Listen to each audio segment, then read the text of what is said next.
Hi, it's Rob here and welcome to another video. I want to start doing vinyl finds at the start of every month.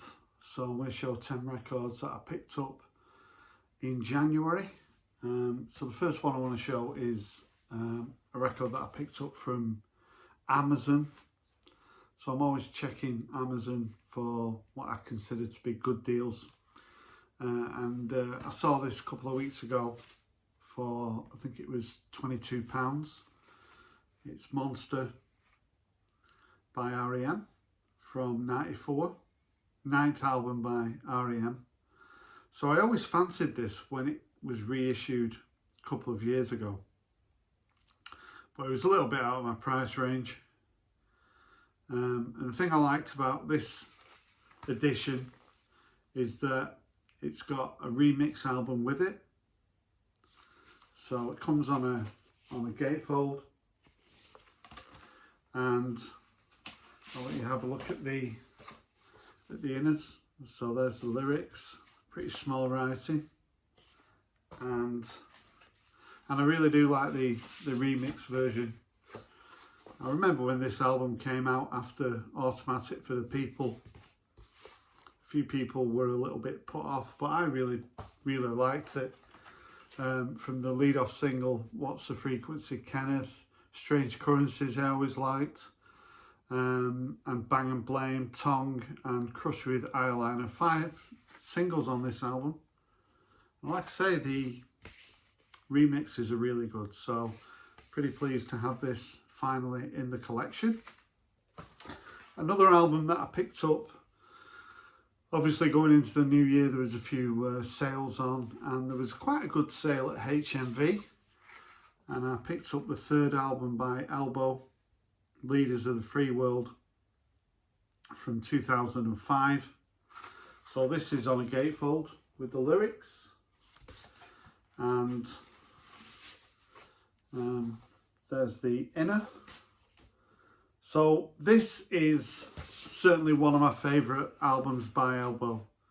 This album is one of the reasons why I love Elbow so much. Elbow from Bury, about 10 miles outside Manchester. And Elbow are recording a new album. It's going to get released in the middle of the year, and they're touring as well. I've seen them live a couple of times. But I can remember when this album came out, that's when I sort of Elbow got my full attention. There was a couple of singles, Leaders of the Free World and I Forget Myself, but some of the tracks on here are just mind-blowing. Great Expectations, I absolutely love. Station Approach, the first track. Puncture Repair, I really like as well. Some people thought the cover was influenced by Trick of the Tail by Genesis. But all those characters sort of symbolise different people from some of the songs on the album. This is a 10 out of 10 album for me. And it was like 15 quid in the sale in HMV, so I had to grab a copy. So I've got 10 records to show. Only one of them is a new release. And I'm just trying to remember what this album's called. It's called A Matter of Time, and it's the 6th album by Shed 7, which came out at the beginning of the year. So this comes out on orange vinyl, so you get the lyrics, photo of the band there, and very nice. It said orange vinyl, it looks kind of pink, but it is orange. So Shed 7 were a pretty popular band in the UK in the mid-90s. Hits including Going for Gold and Chasing Rainbows. But after 4 albums, they split, but then 5 or 6 years ago they got back together again and released an album. And then this album came out at the beginning of the year. It's had a lot of favourable reviews. I bought it. I mean, I was in Wax and Beans in Bury, and I was talking to Ben, and he was saying that it was coming out, and just from talking to Ben, I just said I'll order a copy. And then I'm thinking, what, why have I ordered a copy? It's not going to be that good. But when I picked the copy up and brought it home and played it, I was really surprised how good, how much I really did enjoy this album. Quite a surprise. So two of the original members, Rick Witter and Paul Banks, school friends from York. They've known each other since they were 11.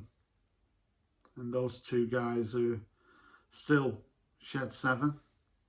And they didn't want to become like a bit of a nostalgia band, just going around playing their old hits, because they did have well over a dozen sort of top 40 hits in the UK. But this album stands on its own as a really good album. Let's Go, the leading track's great. Kissing California. Every track on here is really enjoyable.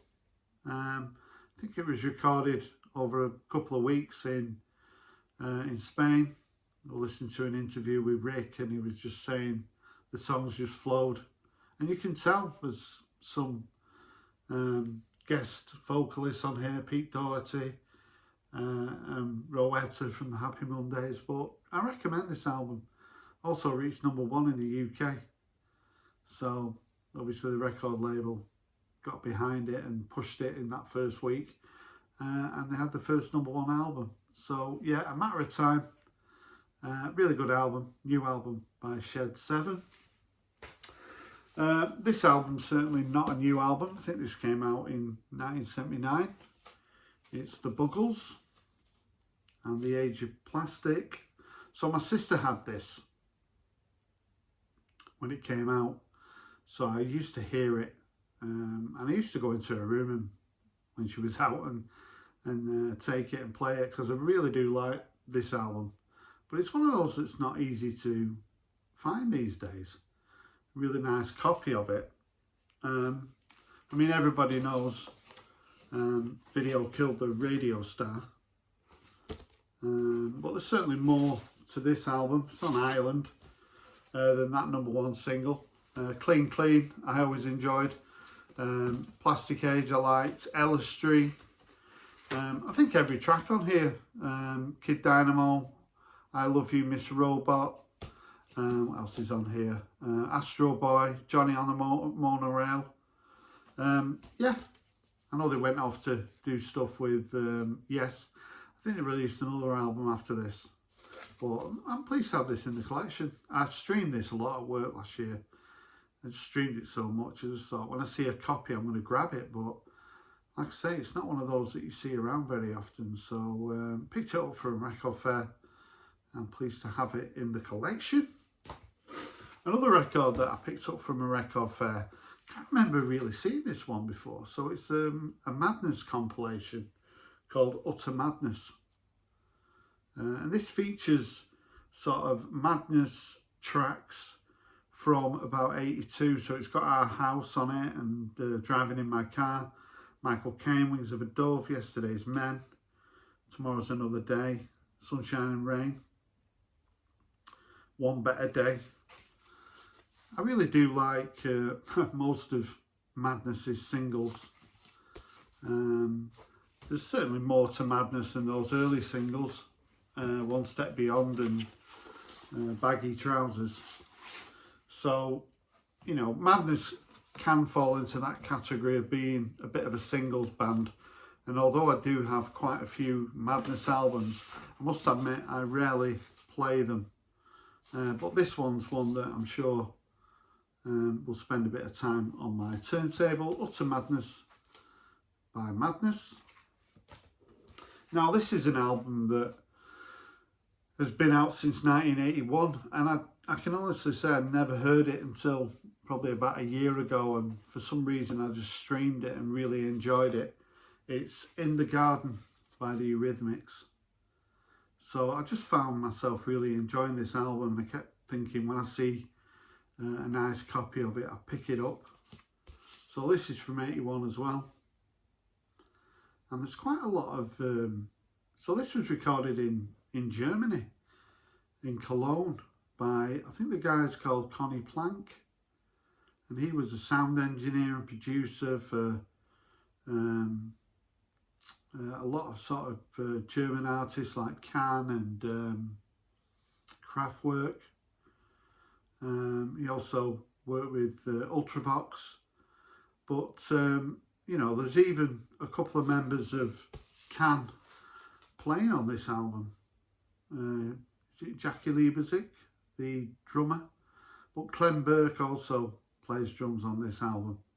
I was watching a few clips on the Old Grey Whistle test of tracks from this album, and they're well worth watching. But there was no hits from this album. A track called Belinda, really good track, not a hit.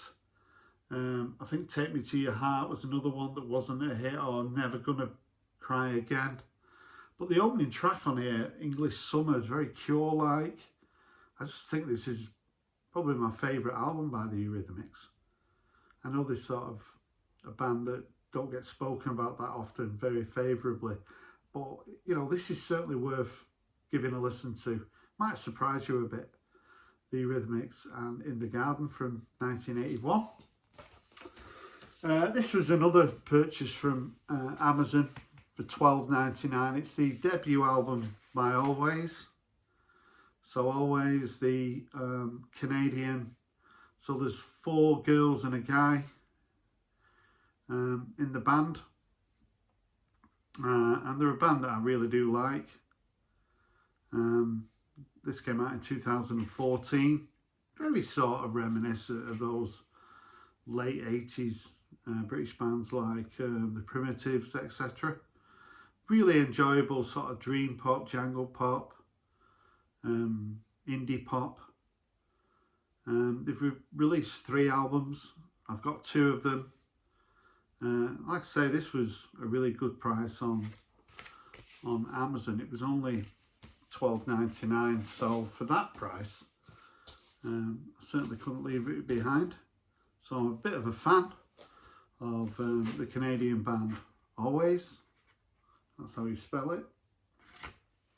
Now, this is a record that I picked up when it came out, but for whatever reason, it's not in my collection anymore, but it is now, and it's still in the shrink, surprisingly. Welcome to the Beautiful South by The Beautiful South from 1989. So this has got the original inner with it, with the lyrics. I can remember when Song for Whoever came out after the House Martins. I just thought it was such a clever song. Woman in the Wall was always a favourite.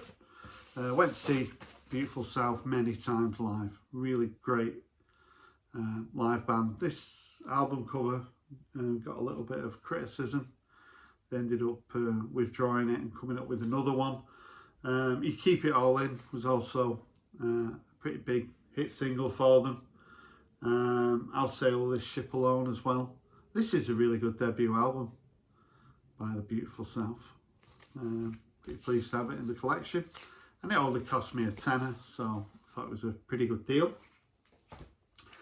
This is a record that I've not seen knocking around, and when I saw it at the record fair for a nice price, I picked it up. So it's the Young Disciples, and it's called Road to Freedom. I think it came out in 91 or 92. So this comes under the like acid jazz. It's on Talking Loud Records. Neo Soul, I think, as well. Comes with the lyrics.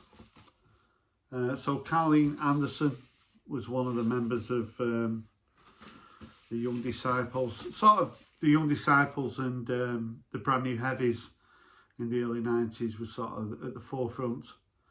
This had quite a big hit single, Apparently Nothing on it. I've always liked that cover as well. So this isn't an easy one to find. So I'm a bit of a fan of Carleen Anderson as well. She's done backing vocals on quite a few Paul Weller albums. So she's in my good books, and this is a really nice album to have in the collection. And finally, we've gone through 10. We've got Noel Gallagher and Who Built the Moon from 2017 on the gatefold. So Noel Gallagher's albums, apart from Council Skies, didn't have on vinyl. and this was at the record fair for £20. It was sealed up, so I thought I'd have it in the collection. It's not as good as Council Skies.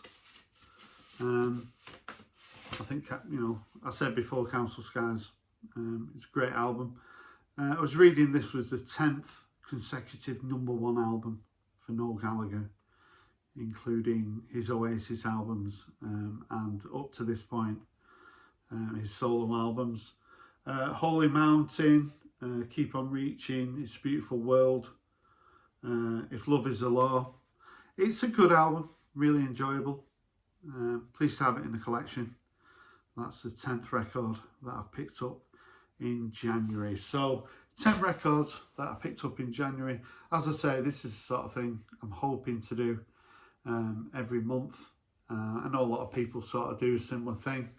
I suppose as we get later in the year, when car boot sales start, maybe I'll have more than 10 records. But yeah, 10's a good start. I'm pleased with all those. If you've got any comments about what I showed, I'd love to hear from you. Thanks for watching, and bye for now.